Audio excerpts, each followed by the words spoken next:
আপনি গুনাহ করেছেন বেশি, অনেক গুনাহ করেছেন, গুনার দিকে তাকাইলে আপনি জান্নাতের আশা করতে পারেন না, কিন্তু আল্লাহ বলে তার ঈমান আছে। মান কানা ফি কলবিহি মিসকালু হাববাতিন মিনাল ঈমান, যাররা পরিমাণও ঈমান যার আছে, ওই সর্বশেষ ব্যক্তি জাহান্নাম থেকে আল্লাহ মুক্তি দিয়ে তাকে জান্নাত দেবে। ঈমানের বিনিময়ে, ঈমান এত বড় দামি জিনিস, আর যেটা দামি জিনিস এটা ভেজাল হয় সবচেয়ে বেশি। 5 টাকার নোট জাল হয় খুব কম, হয় না বলেই চলে, কিন্তু 1000 টাকার নোট জাল হওয়ার সম্ভাবনা আছে না নাই? 500 টাকার নোট জাল হওয়ার সম্ভাবনা আছে না নাই? আমার বন্ধু, আপনি কোনো রিস্কাওয়ালাকে 500 টাকা নোট দেবেন, দেখবেন খামসা দেবে, কোনায় কোনায় মিলাবে, জাল না আসল না বেজাল এটা পরীক্ষা করে তারপরে আপনাকে বাংতি টাকা দেবে। আমার আল্লাহ আপনার ঈমান বেজাল না নকল না আসল এটা আগে দুনিয়ায় জাস্টিফাইন করবে, আপনাকে পরীক্ষা দিয়ে, বিপদ দিয়ে, মুসিবত দিয়ে আপনার ঈমান কি ফার্স্ট ক্লাস না সেকেন্ড ক্লাস না থার্ড ক্লাস না 10 নাম্বার, আপনাকে পরীক্ষা করে আল্লাহ তারপরে দেখবে আপনি কতটুকু ঈমানের উপরে আছেন। কিন্তু রাসূল বলেছেন, মান কানা ফি কলবিহি মিসকালু যাররাতিন মিনাল ঈমান, যাররা পরিমাণ, সরিষার দানা পরিমাণ ঈমান যার আছে, কোনো না কোনো একদিন আল্লাহ তাকে জাহান্নাম থেকে মুক্তি দেবে। কিন্তু এর আগ পর্যন্ত আপনাকে থাকা লাগবে কোথায়? জাহান্নামের মাঝে থাকা লাগবে। আমার আল্লাহ বলেন, ইন্না আযাবাহা কানা গরামা, জাহান্নামের আগুন এত মারাত্মক, এত কঠিন, এত বিভৎস আগুন, এই আগুনের মাঝে আপনি একটা সেকেন্ড থাকার মতো কোনো যোগ্যতা আপনার নাই।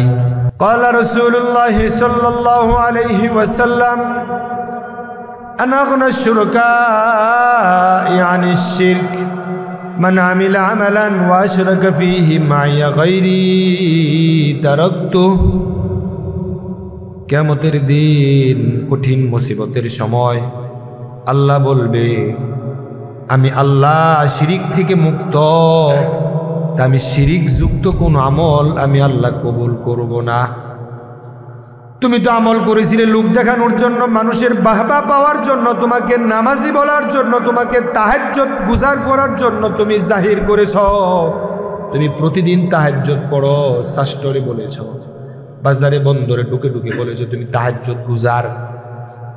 তুমি যেন হজ করে এসে তোমাকে যেন মানুষ হাজী সাহেব বলে ডাক দেয়, এই জন্য তুমি হজ করেছ।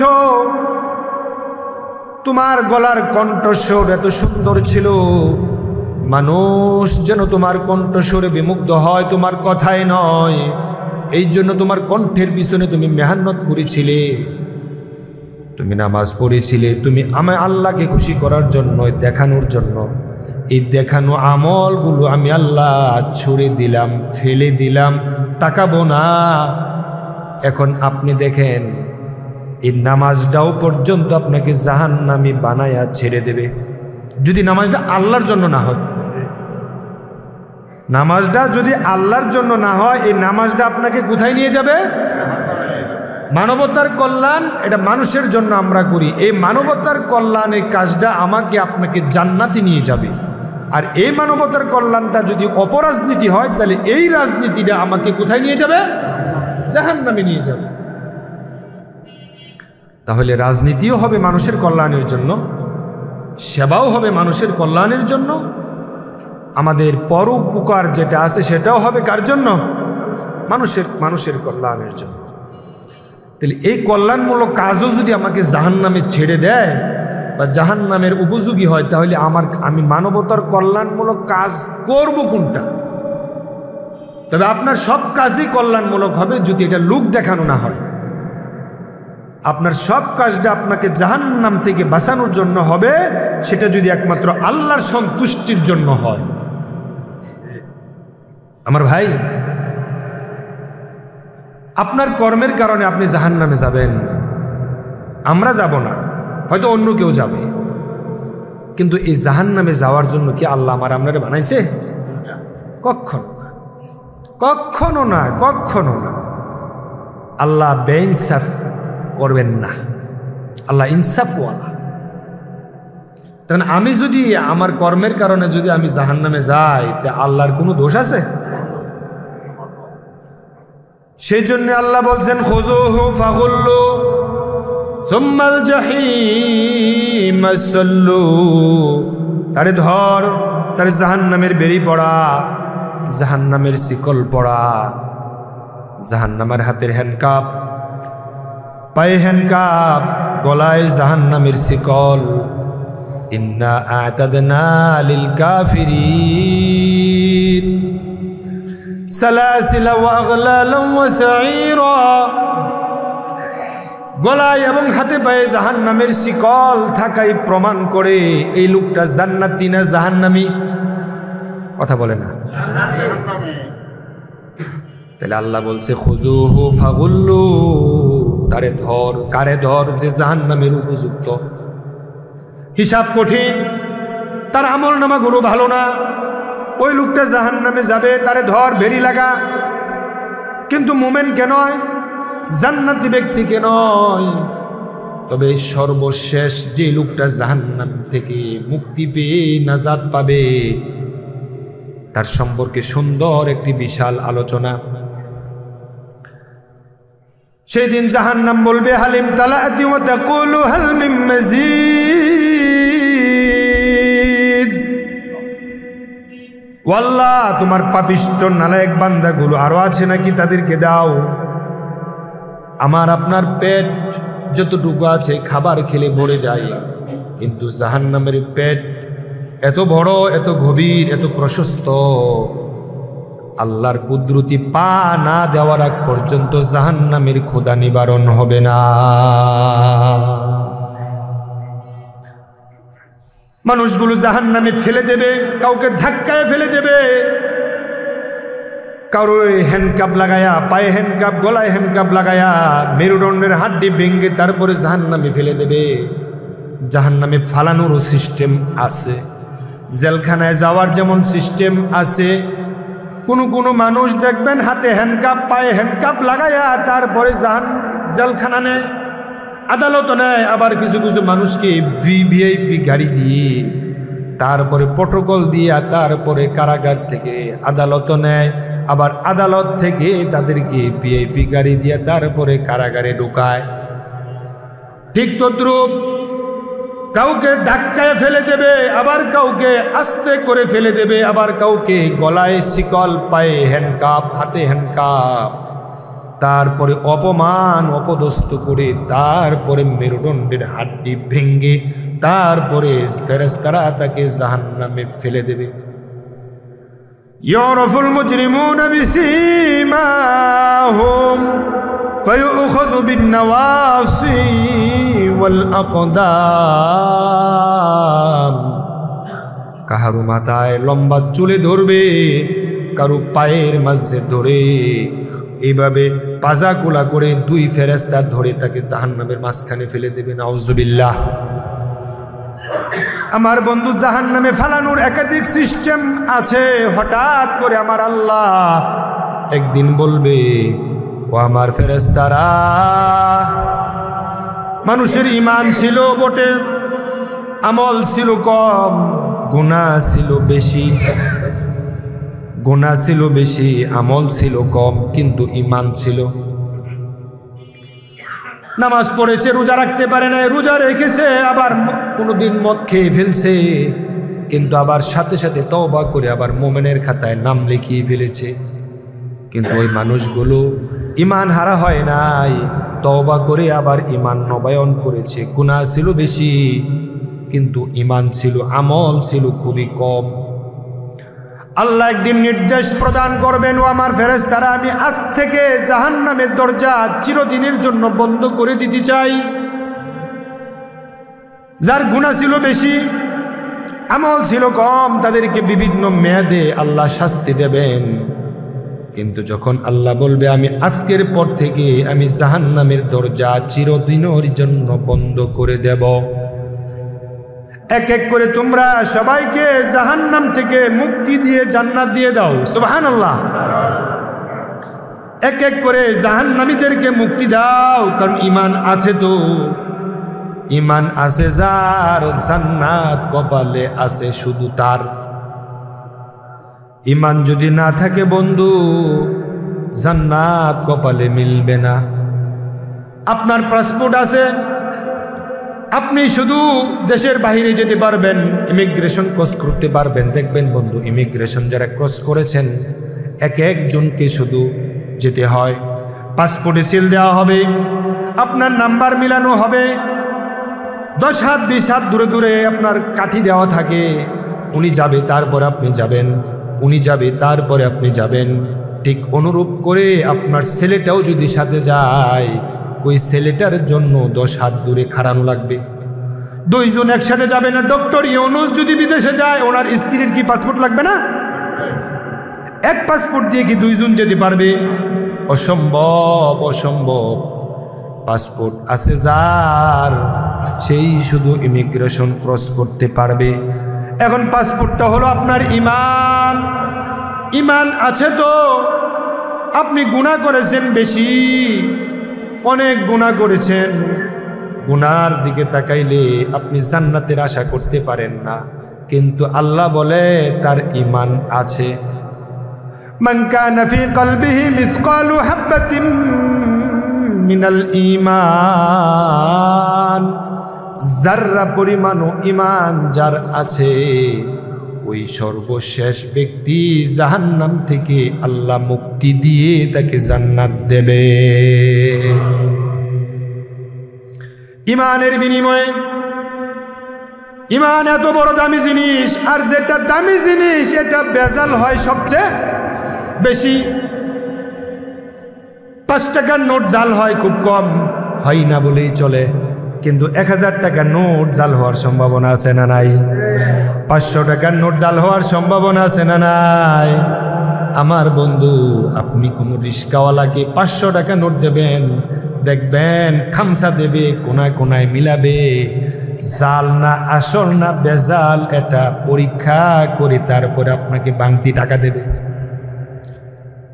আমার আল্লাহ আপনার ঈমান বেজাল না নকল না আসল, এটা আগে দুনিয়ায় জাস্টিফাইন করবে, আপনাকে পরীক্ষা দিয়ে, বিপদ দিয়ে, মুসিবত দিয়ে আপনার ঈমান কি ফার্স্ট ক্লাস না সেকেন্ড ক্লাস না থার্ড ক্লাস না 10 নাম্বার, আপনাকে পরীক্ষা করে আল্লাহ তারপরে দেখবে আপনি কতটুকু ঈমানের উপরে আছেন। কিন্তু রাসূল বলেছেন, মান কানা ফি কলবিহি মিসকালু যাররাতিন মিনাল ঈমান, যাররা পরিমাণ, সরিষার দানা পরিমাণ ঈমান যার আছে, কোনো না কোনো একদিন আল্লাহ তাকে জাহান্নাম থেকে মুক্তি দেবে। কিন্তু এর আগ পর্যন্ত আপনাকে থাকা লাগবে কোথায়? জাহান্নামের মাঝে থাকা লাগবে। আমার আল্লাহ বলেন, ইন্না আযাবাহা কানা গরামা, জাহান্নামের আগুন এত মারাত্মক, এত কঠিন, এত বিভৎস আগুন, এই আগুনের মাঝে আপনি একটা সেকেন্ড থাকার মতো কোনো যোগ্যতা আপনার নাই। এই দুনিয়ার মাঝে সবচেয়ে বেশি নিয়ামত নিয়ে ভরপুর ছিল, এই দুনিয়ার মাঝে সবচেয়ে বড় নিয়ামতওয়ালা ছিল। এই দুনিয়ার মাঝে নিয়ামতওয়ালা তো আমরা মনে করি যারা হামান, ফেরাউন, কারুন, আবু জাহেল উত্তরসূরি যারা, তারাই তো দুনিয়ার মাঝে নিয়ামত প্রাপ্তওয়ালা, তারাই তো নিয়ামত প্রাপ্ত। আর দুনিয়াও সিজনুল মুমিন ওয়া জান্নাতুল কাফির, মুমিনদের জন্য জেলখানা আর কাফেরদের জন্য স্বর্গ। এখন বিষয় হলো, দুনিয়ার মধ্যে সবচেয়ে আনন্দে ছিল, সবচেয়ে আমোদ আহলালে ছিল, সবচেয়ে ফুর্তির মজে ছিল ওই মানুষটা ইনসাফের বিরুদ্ধে কাজ করেছে, অন্যায় কাজ করেছে, হারাম খেয়েছে, সুদ খেয়েছে, ঘুষ খেয়েছে, কোরআনওয়ালাদেরকে প্রমোট করে নাই, সাপোর্ট করে নাই। আল্লাহর জমিনে আল্লাহর দ্বীন বাস্তবায়ন হোক, কোরআন দিয়ে দেশ চলুক, সমাজ চলুক, রাষ্ট্র চলুক, এই চিন্তা মাথায় নেয় না। সে আবু জাহেলের উত্তরসূরি, সে দিন বিরোধী, ইসলাম বিরোধী।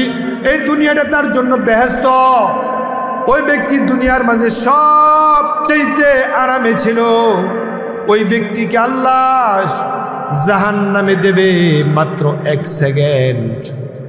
1 সেকেন্ড জাহান্নামে দেওয়ার পরে আল্লাহ তাকে জাহান্নাম থেকে বের করে বলবে, বান্দারে তুই দুনিয়ার মাঝে কতটুকু আরামে ছিলে বলো। কথা বুঝাইতে পারলাম? দুনিয়ার মাঝে সবচেয়ে বেশি আরামে ছিল, এসি ছাড়া চলে নাই, সোনার চামচ নিয়ে মুখে আসছে, কষ্ট কি জিনিস বুঝে নাই। ওই ব্যক্তি দুনিয়ার মাঝে সবচেয়ে বেশি আরামে ছিল। স্বৈরশাসক জালেম ছিল, অত্যাচার করত। ওই ব্যক্তিটা দুনিয়ার মাঝে তার বিচার করার মতো কেউ ছিল না, কিন্তু ওই লোকটাকে মাত্র জাহান্নাম দেয় 1 সেকেন্ড। ফুসুকু খামসাতান, 1 সেকেন্ড জাহান্নাম পাওয়ার পরে আমার আল্লাহ বলবে, দুনিয়ার মাঝে সবচাইতে কেমন আরামে তুমি ছিলা একটু বলো। 1 সেকেন্ড জাহান্নামের শাস্তি ভোগ করার পরে আল্লাহর কাছে বলবে, আল্লাহ আমি দুনিয়ার মাঝে কোনো আরামে ছিলাম না। 1 সেকেন্ড জাহান্নামের শাস্তি পেয়ে দুনিয়ার সব আনন্দ সব ভুলে যাবে। এলা বুঝেন কেমন জাহান্নাম। আর যে ব্যক্তি কুড়ে করেছিল, ইমানের পথে চলতে গিয়া হাতে হ্যান্ডকাপ লাগাইছে, পায়ে হ্যান্ডকাপ লাগাইছে, গলার মাঝে রশি লাগাইছে, কোমরের মাঝে দড়ি লাগাইয়া বুলেট প্রুফ জ্যাকেট দিয়া দর্শনের মামলা দিয়া নিষ্কুলুস ইনোসেন্ট মানুষগুলোরে ফাঁসাইছে। ওই কুড়ে করে থাকনেওয়ালা ব্যক্তি নামাজ কাজা করে নাই, শীতের দিনে আজান শোনার সাথে সাথে ঠান্ডা পানি দিয়ে উজু করে তারপরে মসজিদে আসছে, 5 ওয়াক্ত নামাজ জামাতের সহিত আদায় করেছে, কখনো হারাম খায় নাই, কখনো অন্যায় করে নাই, অপরাধ করে নাই, মিথ্যা কথা বলে নাই, মিথ্যার সংগ্রাম করে নাই, মিথ্যা নিয়ে কখনো বাগাবাগি করে নাই, অন্যের জমিনে পা দেয় নাই, ওজনে কম দেয় নাই, খাদ্যে ভেজাল দেয় নাই। সে চেয়েছে আল্লাহর জমিনে আল্লাহর দিন বাস্তবায়ন হোক। নবীর কাজ ছিল যাহা, তার কাম ছিল তাহা। দুনিয়ায় ঠিক মতো খাবারও পায় নাই। জালেমেরা দিনেও দৌড়াইছে, রাতেও দৌড়াইছে, রাত্রে থেকেছে এক জায়গায়, দিনে থেকেছে আর এক জায়গায়। আবার কখনো কখনো তাদেরকে গ্রেফতার করে 10 বছর 20 বছর মামলার আসামিও বানাইছে, মিথ্যা মামলায় তাদেরকে রিমান্ডেও নিয়েছে। এত কষ্ট, এত মুসিবত, এত সম্মানওয়ালা ছিল তারা, ছিল মসজিদের মিম্বারে, তারা ছিল খুতবার আলোচনা, তারা ছিল মাহফিলের মঞ্চে, তারা নায়েবে নবী। তাদেরকে এত অত্যাচার, এত জুলুম করা হয়েছে। ওই ব্যক্তিকে দুনিয়ায় আল্লাহ বলবে, তুমি তো ঠিক মতো খাবারও পাও নাই, মিছিল করতে পারো নাই। তারা কত আনন্দ করেছে, কত ফুর্তি করেছে, তুমি তো সেই সুযোগটুকু পর্যন্ত পাও নাই। তোমার ছেলে কিডন্যাপ করেছে, তোমার মেয়েরে ধরে নিছে, তোমারে ফায়নায় বিদায় তোমার স্ত্রীও প্রহার করেছে, তোমার ব্যবসা প্রতিষ্ঠান বুলডোজার দিয়ে ভেঙে দিয়েছে, ঠিকমতো ব্যবসা পর্যন্ত করতে পারছো না, মামলার পর মামলা কাঁধে নিয়ে চলা লাগছে। আমার বন্ধু, ওই ব্যক্তিকে দুনিয়ার মাঝে সবচেয়ে মুসিবতে ছিল, বিপদে ছিল, ওই ব্যক্তিকে আল্লাহ মাত্র 1 সেকেন্ড জান্নাত দেবে। সুবহানাল্লাহ, 1 সেকেন্ড জান্নাত দেবে। 1 সেকেন্ড 2 সেকেন্ড জান্নাত দিয়া আমার আল্লাহ তাকে জান্নাত থেকে বের করে বলবে, ও আমার বান্দারে, এবার তুমি একটু বলো দুনিয়ার মাঝে সবচেয়ে কতটুকু মুসিবতে তুমি ছিলে বলো। ওই ব্যক্তি বলবে, আল্লাহ 1 সেকেন্ড 2 সেকেন্ড জান্নাতের নিয়ামত পাওয়ার পরে বলবে, আল্লাহ আমি দুনিয়ার মাঝে কোনো কষ্টই করি নাই। সুবহানাল্লাহ। তাইলে ওই দিক থেকে দেখেন, 1 সেকেন্ড জাহান্নামের শাস্তি ভোগ করার পরে বলবে, আল্লাহ দুনিয়ার মাঝে আমি কোনো আরাম পাই নাই। আর দুনিয়ার মাঝে সবচেয়ে মুসিবতে যে ছিল, বিপদে যে ছিল, খাবার পাই নাই, কষ্ট করেছে, ঠিক মতো কাপড় পাই নাই, জেলখানায় থাকা লাগেছে। আমার বন্ধু ওই ব্যক্তিকে জান্নাত দেওয়ার পরে 1 সেকেন্ড 2 সেকেন্ড পরে বলবে, বান্দারে তুমি দুনিয়ার মাঝে কত নিয়াম, কত কষ্ট করেছিলে বলো। 1 সেকেন্ড 2 সেকেন্ড জান্নাতের বিনিময়ে বলবে, আল্লাহ আমি দুনিয়ায় কোনো মুসিবতেই ছিলাম না, মুসিবত কি জিনিস আমার মাথায় ছিল না। সুবহানাল্লাহ। আমার বন্ধু, ওই ব্যক্তি মুসিবত কি জিনিস দুনিয়ার মাঝে ছিল এটা আল্লাহর কাছে বলবে না, সব কষ্ট জান্নাতের বিনিময়ে আল্লাহ বুলাইয়া নেবে। ঈমান হচ্ছে এত দামি জিনিস, ঈমান আছে তো মুক্তি পাবেন। সবার পরে যে ব্যক্তি জাহান্নাম থেকে মুক্তি পাবে, আল্লাহ রাসূল সাল্লাল্লাহু আলাইহি ওয়াসাল্লাম বলেন, ইন্নী লা আরিফু মান ইয়াখরুজু মিনান নার লা আখিরা, ইন্নী লা আরিফু মান ইয়াখরুজু মিনাল আখিরা। আমার রাসূল বলেন, যে ব্যক্তি যাররা পরিমাণ ঈমান নিয়ে জাহান্নামে যাবে, ওই সর্বশেষ ব্যক্তিটাকে আমি নবী মুহাম্মদ চিনি। সুবহানাল্লাহ। সর্বশেষ ব্যক্তিটাকে নবী মুহাম্মদ চিনে, যেহেতু ঈমান আছে। সেই দিন আমার আল্লাহ বলবেন, ফাইন্নাহু ইয়াকুনু হুমামা ফাইন্নাহা ইউতাখায়্যালু ইলাইহি আন্নাহা মালা। আমি আজ থেকে জাহান্নামের দরজা চিরদিনের জন্য বন্ধ করে দিতে চাই। হুজুর ভিতরে চলে আসেন, হুজুরে জায়গা দিন। আল্লাহ বলবে, আমি আজ থেকে জাহান্নামের দরজা চিরদিনের জন্য বন্ধ করে দিতে চাই। এক এক করে তোমরা জাহান্নাম থেকে সবাইকে জান্নাত দাও, সবাই জান্নাতে চলে যাবে। তারপরেও মালিক ফেরেশতা, জাহান্নামের যে প্রধান ফেরেশতা তার নাম কি বলেন? জাহান্নামের প্রধান ফেরেশতার নাম কি? মালিক। মাশাআল্লাহ, একটু বলেন, জাহান্নামের সব প্রধান ফেরেশতার নাম কি? মালিক ফেরেশতা। বিশ্বনবী বলেন, আমি জান্নাতে গেলাম মেরাজের রাত্রে, আমি জাহান্নামে গেলাম, কিন্তু কত ফেরেশতা আমাকে সালাম দিয়েছে, আমি কত ফেরেশতাকে সালাম দিয়েছি। হাস্যাস বাস্যাস চেহারা দেখলাম, হাসি খুশি দেখলাম। ও ভাই জিব্রাইল, আমি অমুক জায়গায় গেলাম, কিন্তু একজন ফেরেশতাকে শুধু আমাকে সালাম দিয়েছে, কিন্তু তার মুখে তো কোনো আমি হাসি পেলাম না। কেন রে ফেরেশতা, কেন জিব্রাইল বলো? জিব্রাইল বলবেন, ইয়া রাসূলুল্লাহ, আমি তাকে চিনি, সে হচ্ছে জাহান্নামের প্রধান ফেরেশতা।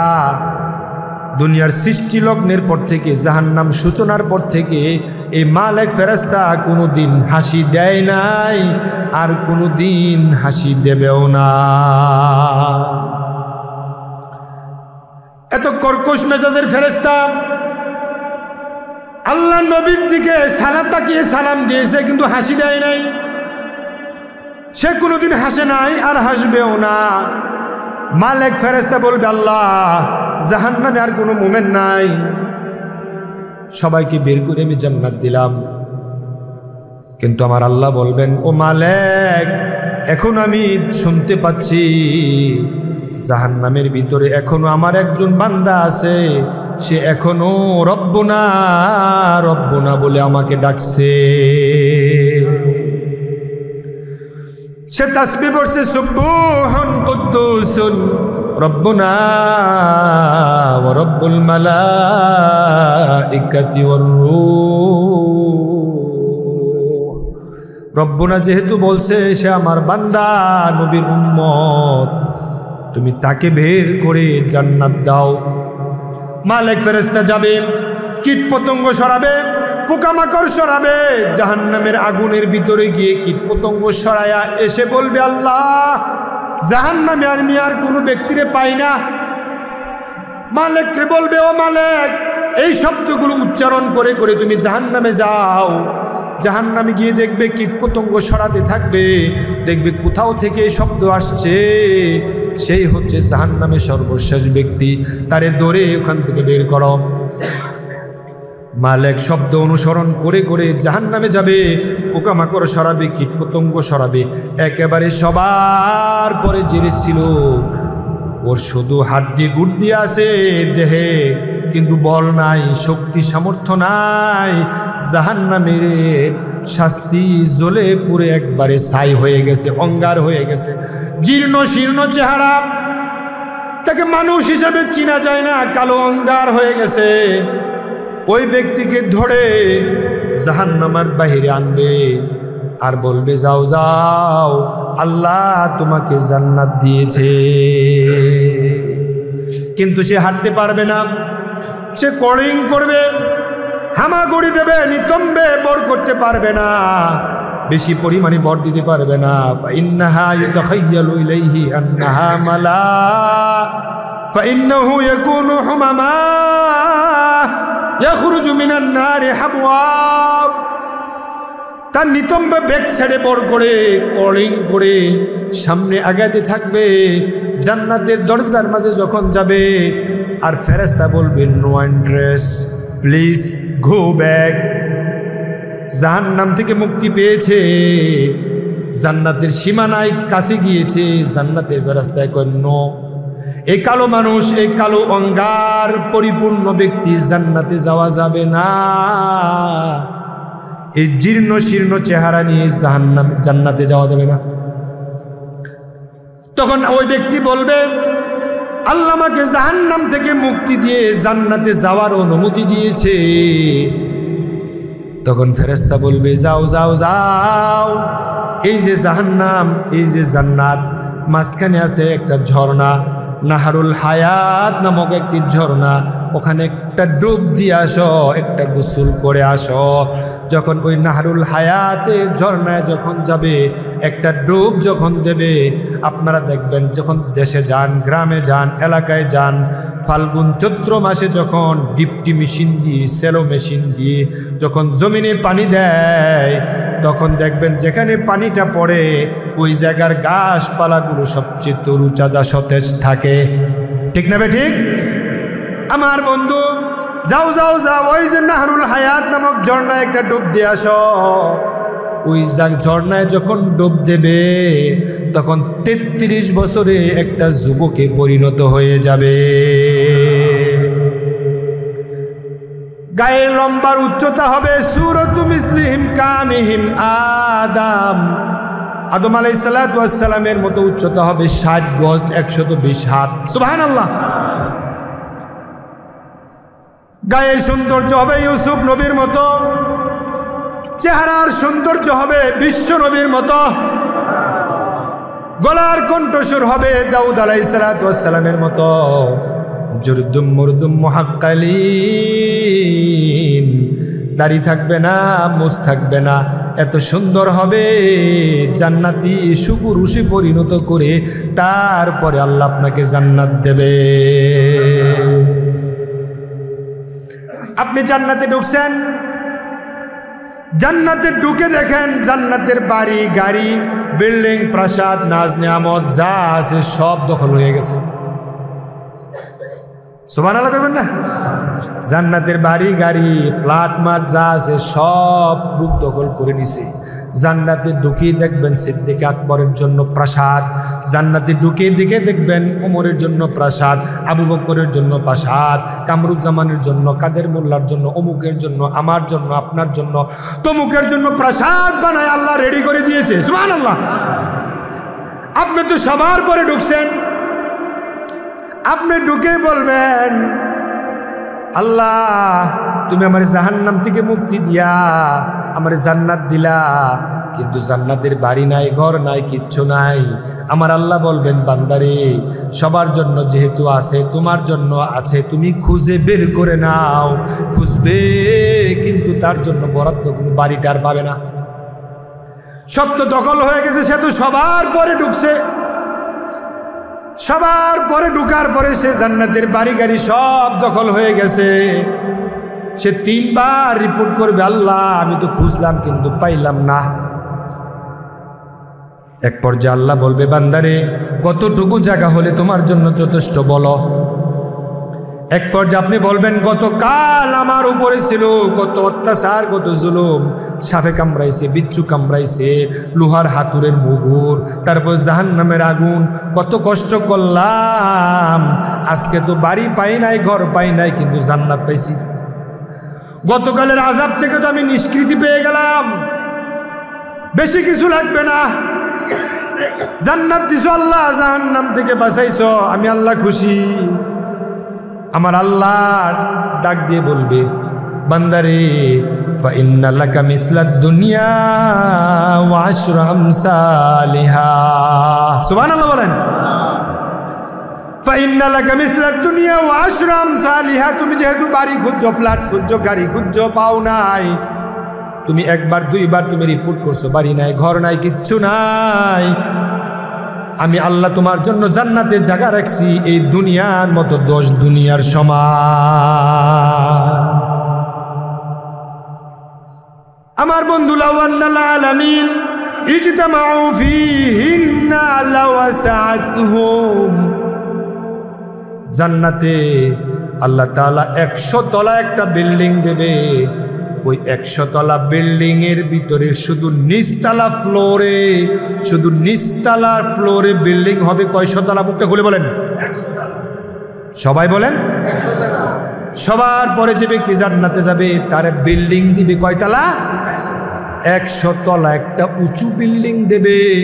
ওই বিল্ডিং এর শুধু নিচতলায় আদম থেকে শুরু করে বিশ্বনবী সর্বশেষ উম্মত পর্যন্ত সব জান্নাতি মানুষ শুধু একটা নিচতলা ফ্লোরে সাক্ষাৎ হয়ে যাবে।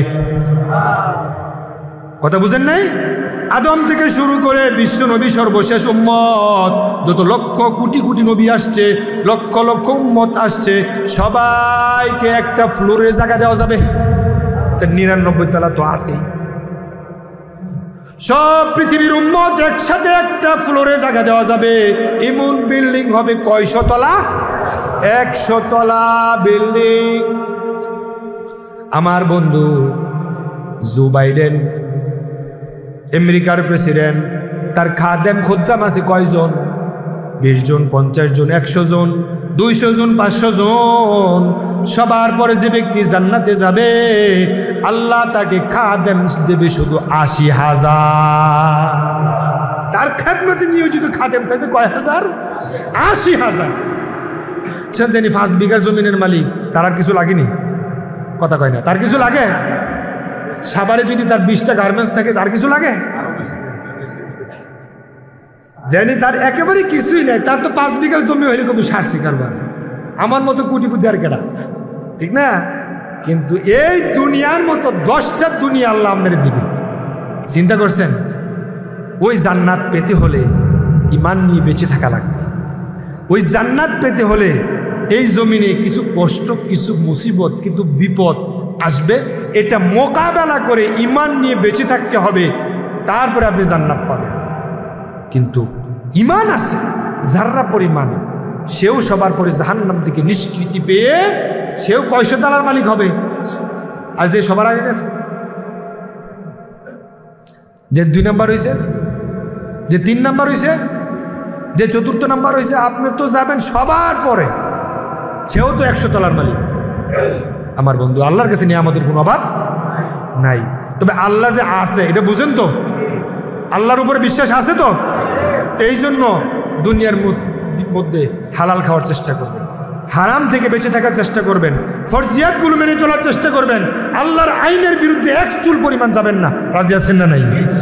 আল্লাহর হুকুম মানবেন, ততদিন আপনার উপরে সাহায্য আসবে ততদিন। এই জন্য আসুন আমরা সবাই, এই যে মসজিদে আমরা বসছি, একটা মসজিদে শত শত হাজার হাজার মানুষ বসছি, আমরা যেন সবাই এক জান্নাতে থাকতে পারি, আল্লাহ যেন তৌফিক দান করেন। আসসালামু আলাইকুম ওয়া রাহমাতুল্লাহ। আগামী জুমায় জান্নাতের বিষয় নিয়ে আলোচনা হবে। যা সুন্নাত পড়েন।